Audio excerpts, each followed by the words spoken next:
बिस्मिल्लाहिर्रहमानिर्रहीम। अस्सलाम वालेकुम नाज़रीन, मैं हूं आपका होस्ट अहमद फवाद। एक बड़ी खबर और ब्रेकिंग न्यूज़ के साथ आज की व्लॉग में आप खिदमत में हाजिर हुआ हूं जी। आर्मी चीफ आसिम मुनीर साहब की एक्सटेंशन को लेकर मामला अब बिल्कुल क्लियर हो चुका है जी। मुस्लिम लीग नून की जानिब से जो अबहाम रखा जा रहा था कि एक्सटेंशन होगी या एक्सटेंशन नहीं होगी, नोटिफिकेशन जारी होगा या नोटिफिकेशन जारी नहीं होगा, ये अबहाम अब दूर कर दिया गया है। राना सनाउल्लाह की जानिब से रिटायरमेंट की तारीख आ गई है, नोटिफिकेशन हुकूमत जारी नहीं करेगी नवंबर में। ये मामला क्या है जी, कुछ एक्सक्लूसिव डिटेल्स हैं, इस हवाले से आपके साथ में शेयर करूंगा।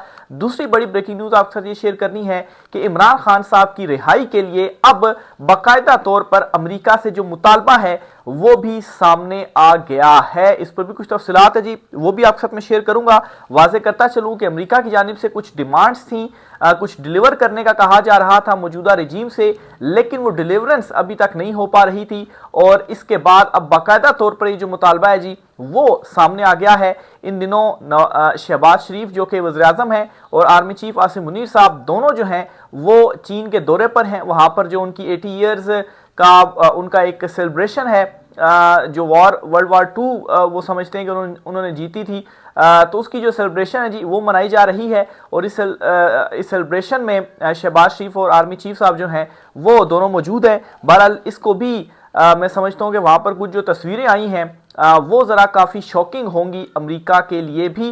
मामलात आपके साथ शेयर करूँगा। इमरान खान साहब की सेहत को लेकर भी खबर सामने आई है कि इमरान खान साहब बिल्कुल ठीक हैं। इस पर भी तफसीलात आपके साथ शेयर करनी है। इमरान खान साहब को बनी गाला शिफ्ट करने के ऑप्शन पर भी गौर किया जा रहा है। इस पर भी कुछ तफसीलात हैं, वो भी आपके साथ में शेयर करूंगा। सबसे पहली और बड़ी ब्रेकिंग न्यूज़ नाज़रीन आपके साथ जो शेयर करनी है जी वो आर्मी चीफ साहब की एक्सटेंशन से मुतल्लिक है। सबसे पहले तो राना सनाउल्लाह की एक जो स्टेटमेंट है जी निजी टीवी चैनल में इनकी जानिब से जो है वो दी गई है। इन्होंने गुफ्तगू करते हुए ये कहा, ये आप सामने में रखता हूँ जी। राना सनाउल्लाह ये कहते हैं, उनसे एक्सटेंशन से मुतल्लिक सवाल हुआ, ये जो तसलसल है ये यूं ही जारी रहेगा, इससे मुतल्लिक उनसे सवाल हुआ तो राना सनाउल्लाह कहते हैं जी कि फील्ड मार्शल नवंबर 2027 तक आर्मी चीफ रहेंगे। 2027 तक आर्मी चीफ रहेंगे। अब इस बात का ये मतलब है कि नवंबर में किसी नोटिफिकेशन की ज़रूरत नहीं है, चूंकि तरमीम हो गई थी और इस तरमीम के बाद आर्मी चीफ की जो मुद्दत है वो 3 साल से बढ़ाकर 5 साल कर दी गई थी। तो 2022 को तैनाती हुई थी और 2027 का जो नवंबर है, नवंबर तक ये जो सिलसिला है ये चलेगा 5 साल का। और जो 2 महीने बाद नवंबर आ रहा है, नवंबर 2025, इस नवंबर में किसी नोटिफिकेशन की ज़रूरत नहीं है, क्योंकि आर्मी चीफ ऑलरेडी 2027 तक वो ओहदे के ऊपर रहेंगे। तो एक बात तो ये राना सनाउल्लाह ने की। फिर साथ साथ वो ये कहते हैं, मजीद मक्खन लगाने के लिए, तारीफ करने के लिए, कि उन्होंने फील्ड मार्शल का टाइटल अर्न किया है, खुद से नहीं बन गए। सैयद आसिम मुनीर से ज्यादा 2027 में एक्सटेंशन का कौन हकदार होगा? आर्मी चीफ के लिए उम्र की हद भी खत्म हो गई है। लेकिन ये जो बात उन्होंने की ना कि 2027 में उनको एक्सटेंशन, वो सबसे ज्यादा हकदार होंगे एक्सटेंशन लेने के, ये जरा रिलक्टेंट होकर उनकी जो बॉडी लैंग्वेज थी और उनके जो अल्फाज थे वो मेरे ऑब्जर्वेशन के मुताबिक वो साथ नहीं दे रहे थे जब उन्होंने ये जो बात है वो की है। अब नाज़रीन यहाँ पर फटा ये पड़ गया है कि जो मरी मीटिंग भी हुई थी और उसमें भी कुछ जो डिटेल्स सामने आई थी जी, उसके मुताबिक ये मामला सामने आया था जी कि जो नवंबर है इसमें एक नोटिफिकेशन जारी होना है और वो 5 साल का नोटिफिकेशन होना है, यानी कि 2030 तक नया नोटिफिकेशन जारी होगा। क्योंकि जो तरमीम की गई थी ये तरमीम तो तैनाती के बाद हुई थी और तैनाती के बाद तरमीम होने का मतलब ये है कि इन फील्ड जो नोटिफिकेशन है वो तो 3 साल का है। तो नवंबर के बाद अगर 2 साल भी आपने तसलसल इसी तरह से बरकरार रहना है तो उसके लिए भी 2 साल का कोई ना कोई नोटिफिकेशन जारी होगा। तो जो एक अबहाम था मुस्लिम लीग नून के हवाले से कि वो क्या करने जा रहे हैं, कि वो कोई नोटिफिकेशन जारी करेंगे नहीं करेंगे, कोई फटा है भी या नहीं, क्योंकि स्टेटमेंट्स आ रही थी जी कि नहीं फैसला हो गया है और खबरें भी आ रही थी कि अब ये जो तसलसल है वो जारी रहेगा। लेकिन इसमें स्टिल अबहाम रखा जा रहा था। नून लीग के अंदर भी नूरा कुश्ती जो है वो इस मामले के ऊपर चल रही थी, लेकिन राना सनाउल्लाह की इस स्टेटमेंट ने मामला बहुत ज्यादा वाजे कर दिए हैं। और वाजे उन्होंने एक ये कर दिया है कि जो इख्तलाफ है वो जरूर है और इस तरीके से इस चीज के ऊपर अब बहस चल रही है क्योंकि ज़ाहिर सी बात है डायरेक्ट इनकार भी नहीं कर सकते हैं। अगर डायरेक्ट इनकार किया तो फिर हमारे लिए भी क्या पता कोई मसला वगैरह ना बन जाए। और अब कहा यह जा रहा है जी कि 2027 तक तो आप हैं ही हैं और इसके लिए कोई नोटिफिकेशन की ज़रूरत नहीं है और चीज़ों को जो है वो ज़रा करीब लाया जा रहा है नवंबर के। और नवंबर जब करीब आ जाएगा और उस वक्त एकदम से फिर ये भी मामला उठ सकता है जी कि देखे ना इसके लिए तो नोटिफिकेशन की ज़रूरत होती है तसलसल जारी रखने के लिए भी, लेकिन उस टाइम फिर जो तरमीम हुई थी वो तो तैनाती के बाद हुई थी, तो जो बाद में आने वाले हैं उनकी जब नई तैनातियां होंगी तो वो 5 साल के लिए होंगी। तो मुझे इसमें ये जो चीज़ है वो समझ लग रही है, लेकिन दूसरी तरफ से शायद ये कहा जा रहा है कि नहीं 5 साल की हो ताकि 2030 तक रहें और 2030 के बाद फिर जो एक्सटेंशन है वो हो। और साथ साथ राना सनाउल्लाह मक्खन भी लगा रहे हैं कि 2027 में फिर से जो एक्सटेंशन है जी वो हो सकती है और आप हकदार हैं। तो अब बिल्कुल क्लियर हो गया जी, फड्डा जो है वो इस वक्त इन दोनों के दरमियान पड़ा हुआ है। इस हवाले से एसार राना साहब है जी, सीनियर तज्जियाकार है, सीनियर सहाफ़ी हैं, उन्होंने भी ये कहा है कि 10 साल के प्लान में नून लीग तो कहीं नज़र नहीं आ रही। कल अलीमा खान ने कहा वक्त बदलने वाला है। अब ये जो बात इन्होंने की ना जी कि 10 साल प्लान है और इसमें कहीं पर नून लीग नहीं है, असल में यही मसला है नून लीग को कि अगर हमने एक मरतबा एक्सटेंशन दे दी, नोटिफिकेशन जारी कर दिया, तो फिर उसके बाद हम प्लान में नहीं होंगे, हमारा फिर क्या बनेगा।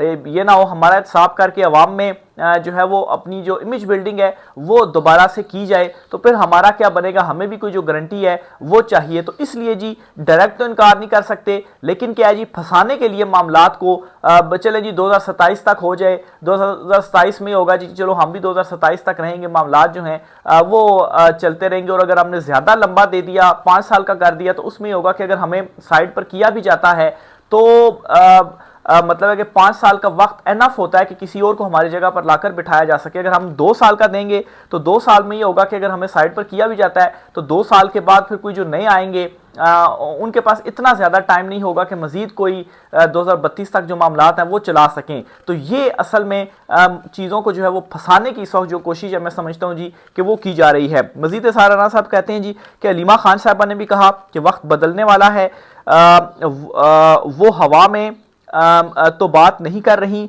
इस बार इमरान खान के पास इनको देने के लिए कुछ नहीं है, इस बार तो वो देंगे जिनके पास कुछ है। एस्टेब्लिशमेंट ने इमरान खान को ट्रम्प कार्ड के तौर पर रखा हुआ है। ये जब भी अपनी औकात से बाहर होने लगते हैं बैक ग्राउंड से एक आवाज़ आती है, सो जा वरना गब्बर आ जाएगा। तो अलीमा खान साहबा भी मुस्बत तब्दीली की जो बातें हैं वो कर रही हैं, तो वैसे ये सारी चीज़ें नहीं हो रही। फिर ऊपर से जी अमेरिका से भी अब बाकायदा तौर पर इमरान खान साहब की रिहाई का जो मुतालबा है वो आ गया है और इमरान खान साहब को बनी गाला शिफ्ट करने के ऑप्शंस पर भी जो हो रहा है जी वो दोबारा से हो रहा है। कुछ रोज़ पहले ये खबर आई थी कि इमरान खान साहब को अडयाला जेल से शिफ्ट किया जाएगा किसी दूसरी जेल में या इस्लामाबाद की जेल में, और अब ये ऑप्शन है जी कि इमरान खान साहब को अडयाला जेल से बनी गाला में शिफ्ट जो है वो किया जाए। फैजान रिजवी हैं जी, बड़े सीनियर जर्नलिस्ट हैं, उनकी जानिब से ये दावा किया गया है कि बनी गाला इमरान खान साहब को शिफ्ट करने का जो ऑप्शन है जी इसके ऊपर दोबारा से जो हो रहा है वो किया जा रहा है। और अगर इमरान खान साहब को शिफ्ट किया जाता है तो इस तरह से नून लीग के ऊपर जो दबाव है वो डाला जा सकता है कि हम फिर गब्बर जो है वो फिर आ रहा है। तो बहरहाल जी अमेरिका से भी एक बड़ी डेवलपमेंट हुई है। इमरान खान साहब के हवाले से बाकायदा तौर पर मुतालबा आ गया है। जो विल्सन जो हैं उन्होंने एक जो तरमीम है वो पेश की और उन्होंने ये कहा है कि I am grateful to submit an amendment to the National Defense Authorization Act to require the US military to bring up the wrongful imprisonment case of Imran Khan and all political prisoners in all of their mill-to-mill interaction with Pakistan free Imran Khan.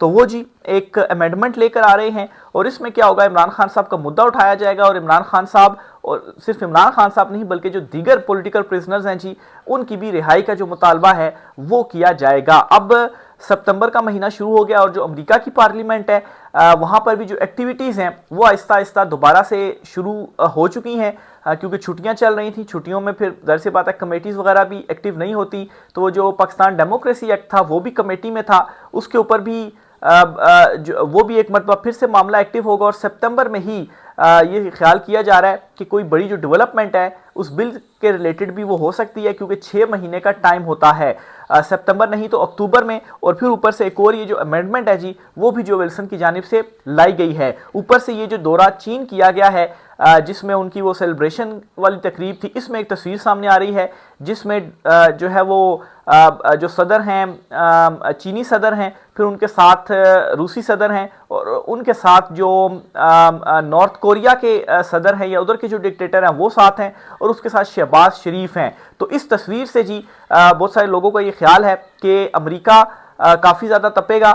वैसे उसने बातों बातों में चीन, रूस और जो north Korea है इनको ज़रा सुनाई भी हैं, इनके ऊपर तंज भी किया है, क्योंकि वहाँ पर एक तरह से जो पावर शो है वो चीन की जानिब से किया गया और बताया गया कि अब सुपर पावर हम हैं।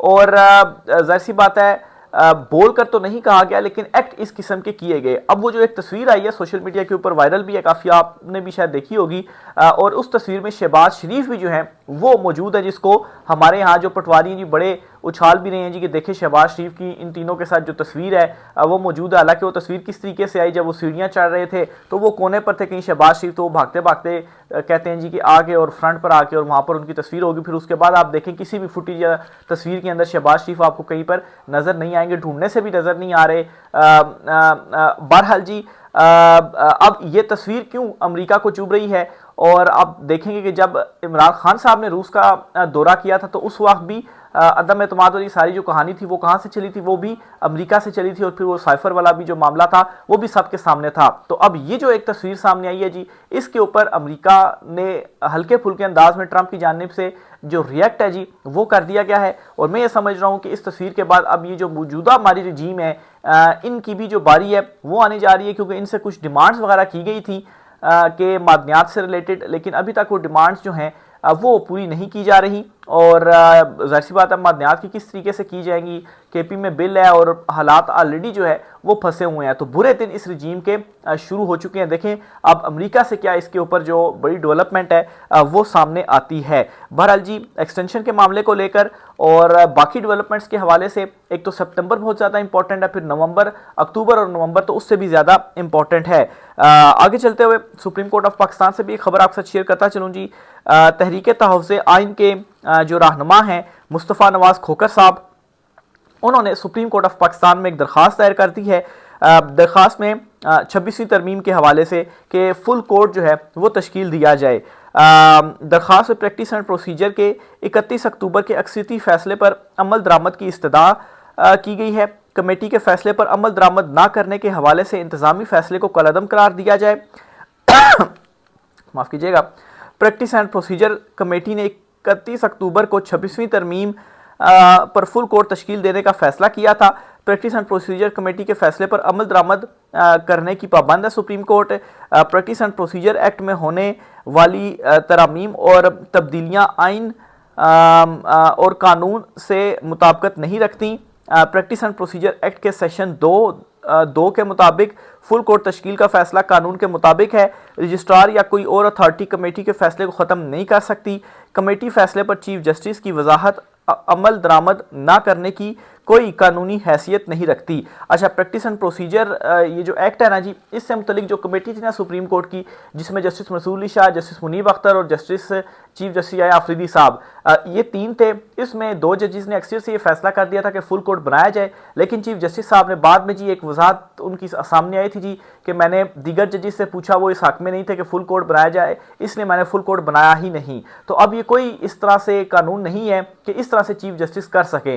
जो प्रैक्टिस एंड प्रोसीजर कमेटी का फैसला था उसके ऊपर इंप्लीमेंट होना था, और उस वक्त फुल कोर्ट क्यों नहीं बनाएगी? जाहिर सी बात है 26वीं तरमीम के जो बेनिफिशरी थे उससे फायदा जो था वो चीफ जस्टिस आफरीदी साहब को भी हुआ था। वो चीफ जस्टिस इसी वजह से है कि 26वीं तरमीम आई हुई है। तो अगर उस वक्त जो सारे जजेस थे उन पर मुश्तमिल फुल कोर्ट बनता है ना, तो ये बात मैं कह सकता हूँ अपने ऑब्जर्वेशन की बुनियाद पर कि ये जो 26वीं तरमीम है ये उड़ जानी है, और 26वीं तरमीम उड़ने के बाद ये जो सारा अदलिया के ऊपर कंट्रोल आया है ना, ये सारे का सारा मतलब है कि जो जजेस लाए गए सुप्रीम कोर्ट में भी और हाई कोर्ट में भी, आप देखें जिस तरीके से जजेस लाए गए, जैसे जस्टिस सरफराज डोगर जो हैं उनको चीफ जस्टिस बनाया गया, तो ये सारे जो मामला हैं ये फिर रिवर्स होंगे और जो एक मेन कंट्रोल है वो जब खत्म होगा तो फिर अदालतों से भी जो इंसाफ है जी वो भी आएगा और अदालतों से भी जो बड़े बड़े फैसले हैं वो भी सामने आएंगे। ऑलरेडी कल कट्टा खुल गया है। इस्लामाबाद हाई कोर्ट के 5 जो जजेस हैं जी उन्होंने एक तरह से वॉकआउट भी किया फुल कोर्ट से, और 2 जजेस ने तो लेटर लिखकर चीफ जस्टिस सरफराज डोगर के ऊपर जो चार्जशीट है जी वो भी की है। तो बहरहाल ये जो अदलिया है जी, यहाँ से भी अंदर से जो अब आवाज़ें हैं, जो आज़ाद जजेस हैं वो ऑलरेडी डट कर खड़े हुए हैं, लेकिन मजीद उनकी जानिब से जो इक़दाम हैं वो भी सामने आ रहे हैं। देखें ये मामला अब कहाँ तक जाते हैं, जो भी चीज़ें होंगी तफसीलात होंगी आपसे शेयर करते रहेंगे। आज की व्लॉग से इतना ही, राय का इज़हार कीजिएगा। इजाज़त दीजिए, अल्लाह हाफिज़।